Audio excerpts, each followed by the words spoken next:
Danny Pofscher, and my podcast is called Funny You Should Mention It. And funny you should mention it, if you were looking for comedians, my guests today are Patty Punch and Danny Gill. They've been doing comedy since the 80s, and they know the jokes, they know the scene, and they know the folks. So let's prove it. Okay. Hi, thank you for Thank you so coming. much to for be having here. us. Yeah, I'm thrilled. And naturally, what's nice is, Danny could get me here. You know, I can't get anywhere. I don't drive. We're a team. We've gotten nowhere since we started doing comedy. See, we know the folks, but we don't have too many jokes. That's wish I had more jokes. I knew more folks. Yeah, you do a lot of shows. Yeah, little- Danny's headlining for John Corona now. No, I did one. You know, You just headlined for him. It I counts. closed the show. It counts for something. Who is it? John Perrotta. Oh, you've never heard of John Perrotta? yes, I have. Already, I'm Yes, I have. cringing. He wrote a book. I'll plug his book for No, him. John's a great comic. He's a Rhode Island guy. Has his own. They've been doing comedy for 30-something years. Just came out with a great book about his life story, how it saved his life through a lot of different life's misfortunes. And he's one of the good guys in the comedy scene. He's a Rhode Island guy. Yeah. He's a Navy veteran. He's a great. He treats me good. Anybody that would have me close a show, it goes right up on the list of people who I love. Or maybe he'd like to do this show sometime. I bet you he would. He would love to do it. Yeah. He would In fact, fly right up here. Joanna works for him. Joanna and John Perrotta are very close. That's the pair that you should try to get here for your next podcast. John Perrotta and Joanna Raposa. Mm-hmm. Now everyone might be wondering who Joanna Raposa is. And she's my partner, Joanna Raposa. In 2023, she had an idea to videotape us pitching jokes to one another. She wanted to shameless propaganda. But instead we went to the Walnut Street Cafe where Joanna asked the owner if we could start an open mic. And we're thrilled it's turned out to be successful. It really has turned out to be a success because Joanna loves the name Riot Act, which has a history in English law. She applied it to our show. And Joanna pre-books the acts. The one thing I would recommend for your podcast is to get one of those things that have all the words on it. What do they call that? Everyone gets that up to Trump 7 reads minutes. when he's talking. Joanna. A teleprompter. You need rather than bring pieces of paper and read a pre-written statement on a podcast, rather than looking loose and calm and collected and just rattle it off the top of your head. My significant other here has to bring a piece of paper out and rattle on what she should be able to say automatically. I got to tell you this. I got to read this to you. This is what I put up with every day. Now listen closely. Listen closely. Unfortunately, I'm listening. Instead of a cover charge, the owner passes the hat right before Danny gets up. Which doesn't stop the momentum of that fantastic show. Hey, here's the guy who's going to close out the show, and then, wait a minute, we got to pass the hat. And then it goes, and you got to start all over. A momentum killer. But you always have a fit, and yet he always does it again, and you always pick things up right where you left off. It's not. I make fun of it. In life, you have to roll whatever comes your way. So no matter what happens, chandelier falls, guy has a heart attack in the front row, you just keep going. You don't let. And Danny, you can't let the little I want to things. talk about the money we get when he passes the hat. We came home with $10 the other night, $5 each, $1 bills. It was incredible. The money is shared. Yeah, it's great. The money is shared equally among everyone. That's a big lie. We got more than everybody else. We got the lion's share of the money. Well, I was going to ask you all these questions toward the end, but It's good we're getting them out She's of a the way. dominator. She has her piece of encourage- paper. She ain't gonna okay. shut up till it's done. Okay, Dan. Hi, and Joanna. there's more I want to promote here. Where's Mikey? I want to see It's Mikey. your podcast. Let her ask the questions. She's supposed to be asking questions, I not you. gotta read my piece of paper. Well, yeah, okay, We, there you go. We encourage everyone to arrive early. This is why we've gone for good nowhere in 40 seating. There's years. Full booze, coffee, food, plenty of free parking on the street. We just completed our second year there. That's the Walnut Street Cafe, 157 Walnut Street, Lynn, Massachusetts, right near here. And join us the third Thursday of every month. The next one is November 20th. Thank you very much. I got to read thank you. That's awesome. That's great. But let's get to know you better. Let my audience get to know you better so they'll want to come. Oh, okay. Yes. So tell me, you started in 1984. And do you want to mention anything about that? We lived right like a couple of doors down from the Ding Ho, and I kept And saying, tell us what the Ding Ho is, because that was before the my... Ding Ho was a very popular open mic in Cambridge, and it was in Inman Square. It was a comedy club. It wasn't just an open mic. They had weekend shows. It was one of the groundbreaking comedy clubs in the Boston comedy scene. We lived in East Cambridge, and she used to hound me, let's go to the Ding Ho, let's go to the Ding Ho, let's go to the... And I never went to the Ding Ho. So finally I went to the Ding Ho, and Jimmy Tingle was the host. Bobcat Goldthwait was in the show. Tony V was great. I felt great. Then we ended up taking a class at the Cambridge Center for Adult Education with Ron Lynch, who is now out on the West Coast 40 years ago. It led to doing a 5-minute spot at Stitches on Commonwealth Ave. And we took the course. It might have took a few months after the course was done to get the bravery to step on stage. So we started doing open mics at Stitches in 1984. And 40 years later, here we are on your show. It's an incredible journey. Oh, this is awesome, this show. If this was the last thing I ever did in comedy, I would die a happy man. I was thinking that this morning. That's very kind of I was you. thinking that this morning. If I were to die, I'll be a happy person because I did this. What do you know? I mean, there's good energy here. We're meant to be here. What? We're meant to be here Yeah. right now. So actually, this Ding Ho sounds like almost like Las Vegas. I Well- mean, the greats were there, Yes. but were they Yes. known? No. Stephen Wright was discovered there. Somebody's son was graduating from Harvard, and they just checked out the producer of the Johnny Carson show. So he went to the show at the Ding Ho where Stephen Wright was performing, and he saw Stephen Wright and put him on. The story Johnny I Carson. remember was that the producer from the Tonight Show went to the Ding Ho to look at a whole bunch of different comedians. And after the show, out in the parking lot, all the comedians gathered around this gentleman. And the one person who didn't was the person who got picked, Stephen Wright. Got on the Tonight Show, did fantastic, was back in 2 weeks, and the rest is history. Wait, so he held himself back, and that worked in his favor? No, what he did on He's just- stage he just impressed wasn't the in it. producer so much that he was original, and he was Okay. the one who got picked to be on the show. That's how I remember the story. It was a long time ago, but that's what happened. Well, there used to be a way to show your talent. That has changed. You have to send out videos. But people used to come and look for talent. Yes. Is that true? They used to come and look. Well, the media has changed so much. I can't even operate our television set. Media has changed so much. I haven't got a clue. I liked it when there was a knob and you put on 4, 7, or 5. Well, if the Ding Ho existed today, how would a comedian who did a great set get known? Social media So right this now. way, Social media. There's a doing plethora it of in. cable stations, cable shows, Okay. people, TikTok, Instagram. Back 40 years ago, There was really no social media. It was word of mouth, maybe advertising. If you got a spot on the Tonight Show was kind of like and if Johnny Carson gave you it was a great gateway for your career.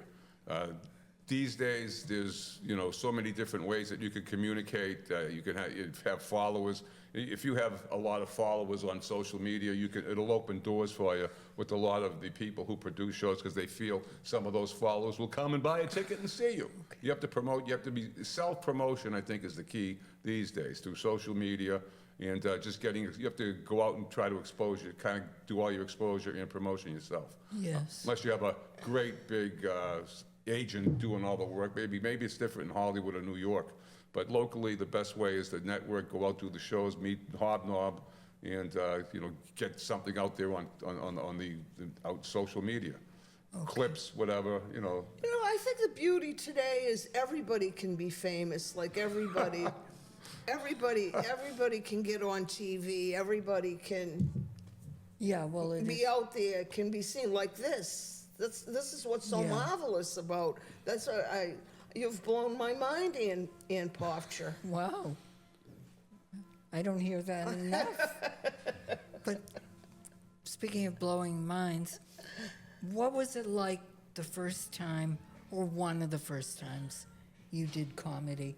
Good question. Good question. I'd say probably the one that's kind of embarrassing that I've ever probably told anybody, but probably my third or fourth set of stitches was on a Labor Day weekend, which they had the Sunday open mic, and you used to get in line. There'd be a big line out on Comm Ave, maybe 20, 30 different comics wait in line, sign up, and then they would pick probably 10 or 15 people for that night to get on. And if you didn't get picked, you either stayed around for the show or you walked home with your tail between your legs. Okay. So I got on the weekend show, which on a Sunday night, because it was a holiday, had a packed room, and I went on probably third or fourth.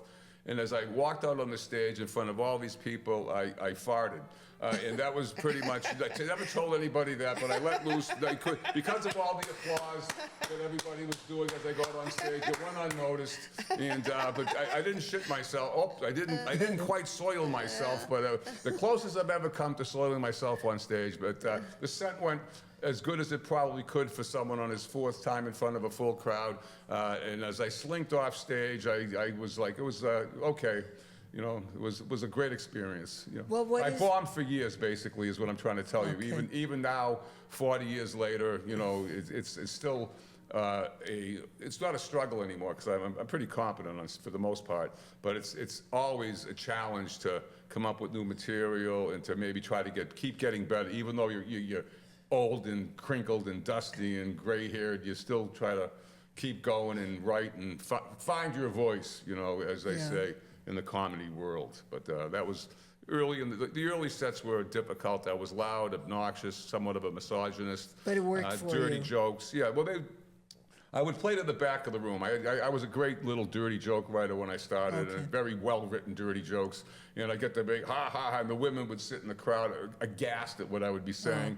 And it took me many years to figure out if you make the women happy in the show's going to go good and they're going to like you. So I've kind of turned around myself and go try to make the women happy is my goal in a comedy show. Because if the women are smiling and laughing, everybody's happy. The show goes great.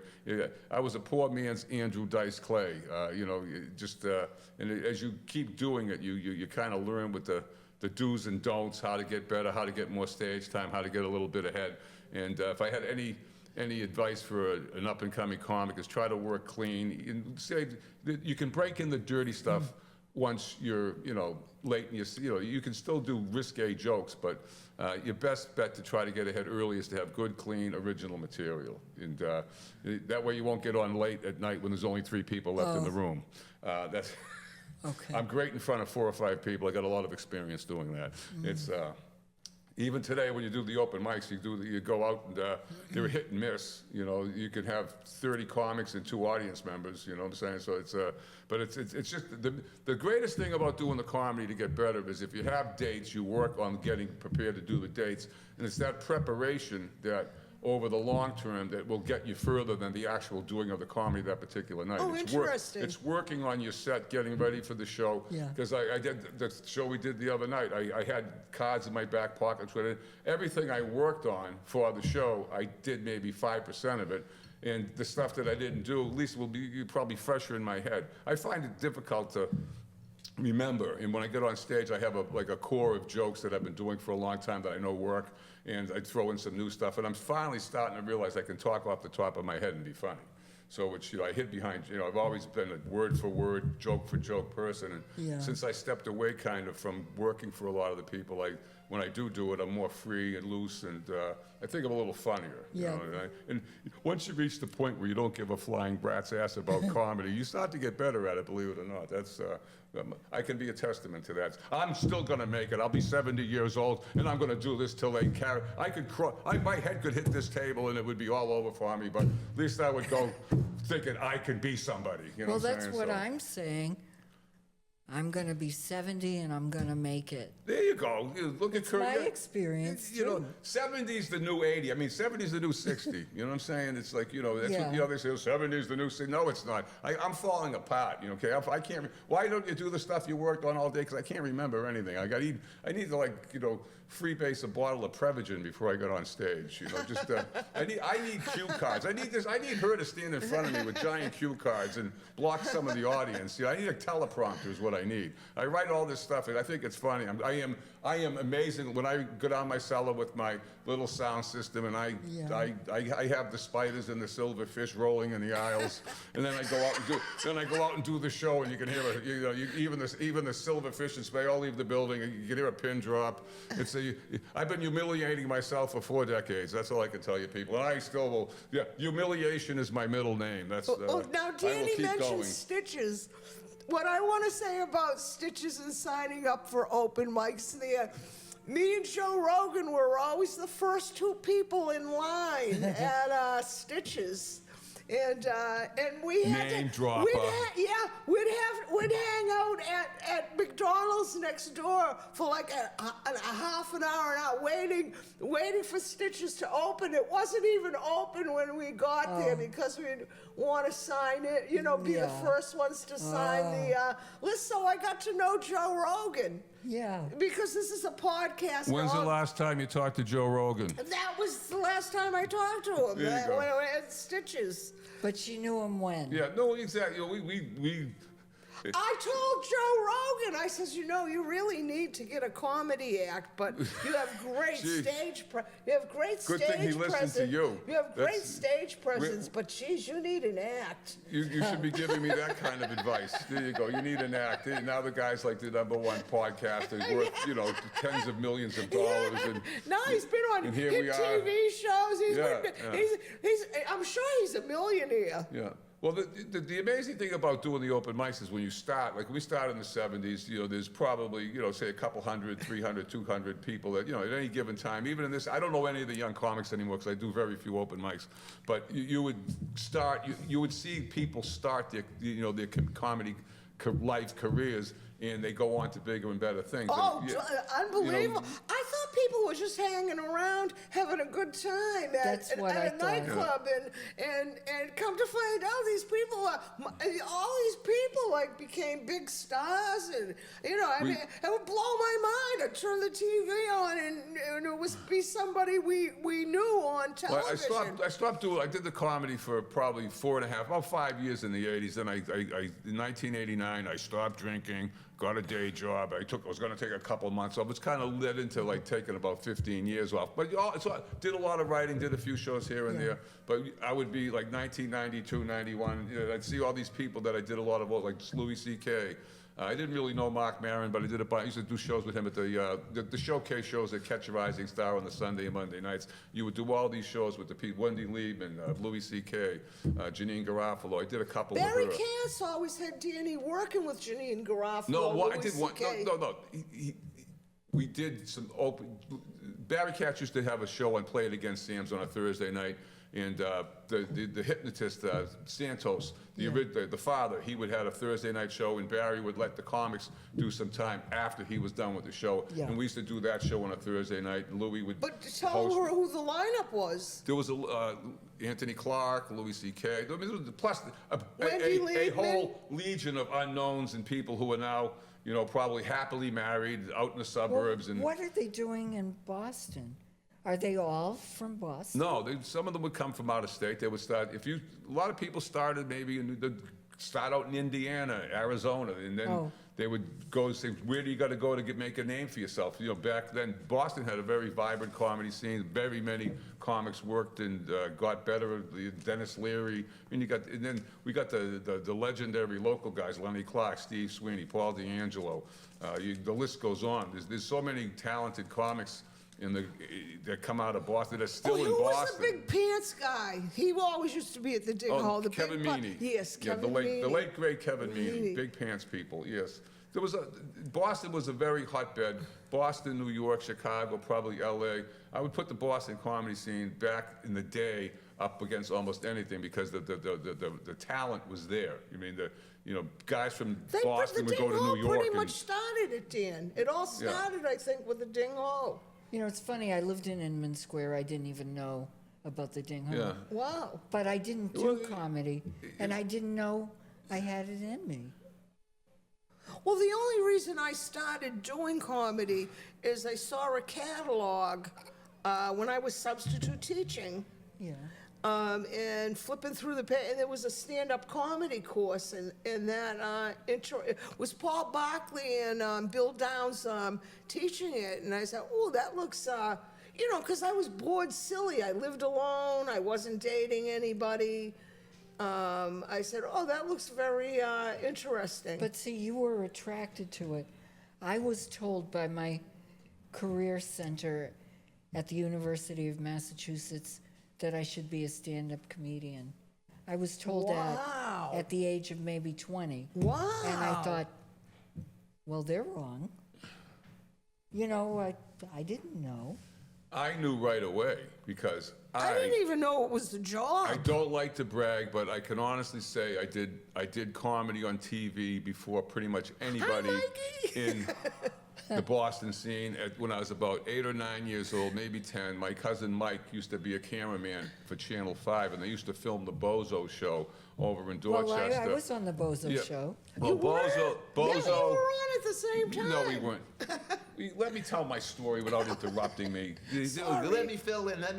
Now it's all ruined, the whole momentum of the story. Bozo comes over to the little group of children. They're all on a little small park benches. Who'd like to tell a joke? And everyone's jumping up. He sticks the microphone underneath my chin.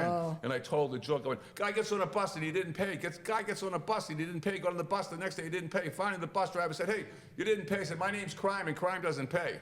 And it's been all downhill since, but I actually told the joke. Actually, you made that up? No, it's true. I did. That's a true story. I stole the No, joke. but I stole it. I was 9 years old. You think I heard the joke probably out in the street, and I stole it. And and I'm still stealing jokes. It's got me nowhere. I get no joy out of telling other people's jokes. So unfortunately, most of my stuff, 99.9, is original material. Tell Ann how many notebooks you have. If I have spent for the actual act I have, I've probably gone through, and I can verify this with a picture of my cell. I have probably 40 to 50 5-subject notebooks written in pen from end to end, stacks of, and then I get up and do the same jokes I did 30 years ago. It's pretty sad. It's a sad testament to my lack of talent, but I certainly have tried as far as writing goes. And I pick out those books. I grab one from '88, grab one from '96, grab one from 2006, and I look at it and go, wow, there's nothing here.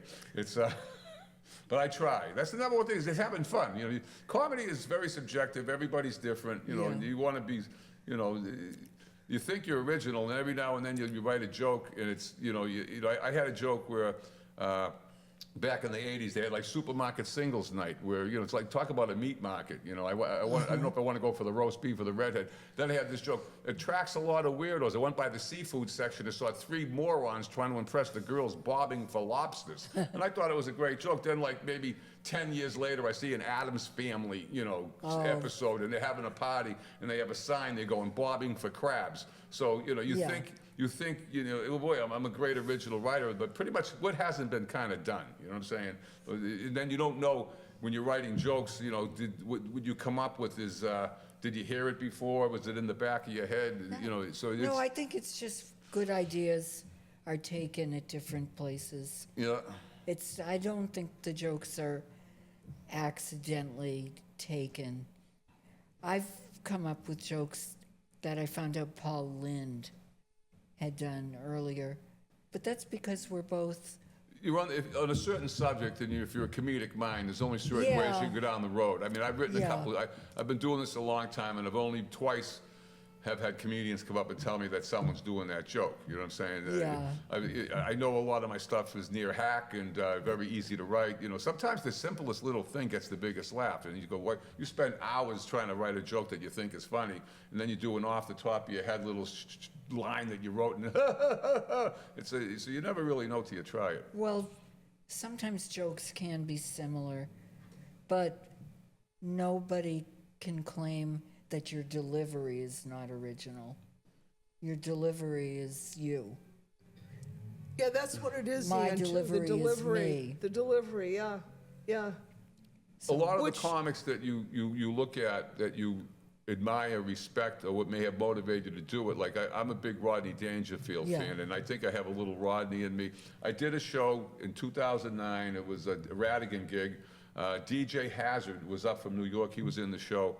And Gene Sullivan, too, and we did the show. And he said, when I listen to you, he says, I hear a little tingle. I always liked Jimmy Tingle. Jimmy, I thought... I saw him recently. Yeah, I've always at the liked... Cabot. He hosted the Stitches open mic for probably a year or so. I did a bunch of... He didn't remember me, although. But I always liked the certain cadence that you have. You know, I think I'm pretty much myself by now, but he said, I hear a little tingle. Like, you probably might even see a little Rodney when I go, hey, you know what I'm saying? You subconsciously, when you're doing it, you know, the rhythm of your jokes, you might, like when someone writes a song and they, like, who was it?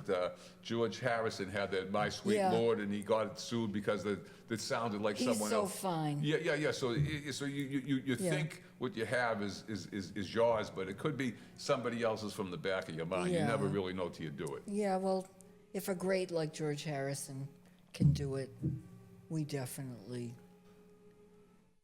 have a right to do it.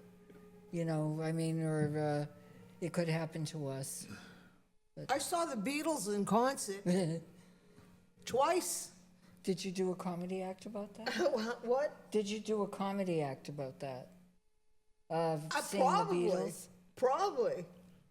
What was your first? Or, I don't know, I can't decide. Do I want to talk about the Beatles, or do I want to talk about your beginning at the open mic? I still haven't begun, Ian, so there's really no sense in talking about... You just hosted a show. I'm getting better. You're very humble. That, yeah. You're very humble. Don't let her fool. You know She's an up-and-coming star. You know what Jonathan Apple Field said to me? That I'm comfortable in my own skin. So, I feel so good that he said that to me. Because I think I'm so uncomfortable in I think like I'm a totally like self-conscious person who, you know, turns everybody off, but... Be careful compliments from other comedians who are trying to suck up to you. That's... But the Beatles concert... She did fine when she started. She was on MTV. She had a joke that was put on MTV. That's right. That was filmed put on at the MTV right out of the gate. Yeah, that was from Catch a Rising Star. Yeah, that's right. One of my cousins in Florida actually saw it. It was on TV for like once or twice. Never. Do you remember the joke? Popsicle sticks, building a hut out of popsicle stick. I was building something out of I don't remember how, but it had popsicle. The punchline was popsicle sticks. Was it your voice? on MTV, on a clip? It was just that one joke. Okay. They just took that one joke, and it was with a special with Gilbert Gottfried. Ooh. Because he was just starting out too. Okay. So I was very happy to hear Kevin saw that on TV. He would tell me about that. But what I want to say about the Beatles concert, like people might think they were awful, both of them. The whole time the girls were screaming through the whole, from beginning to end.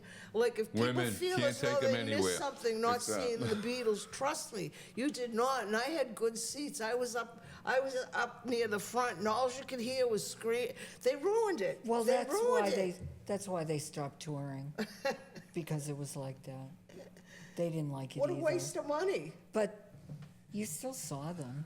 But I can say I saw them, yeah.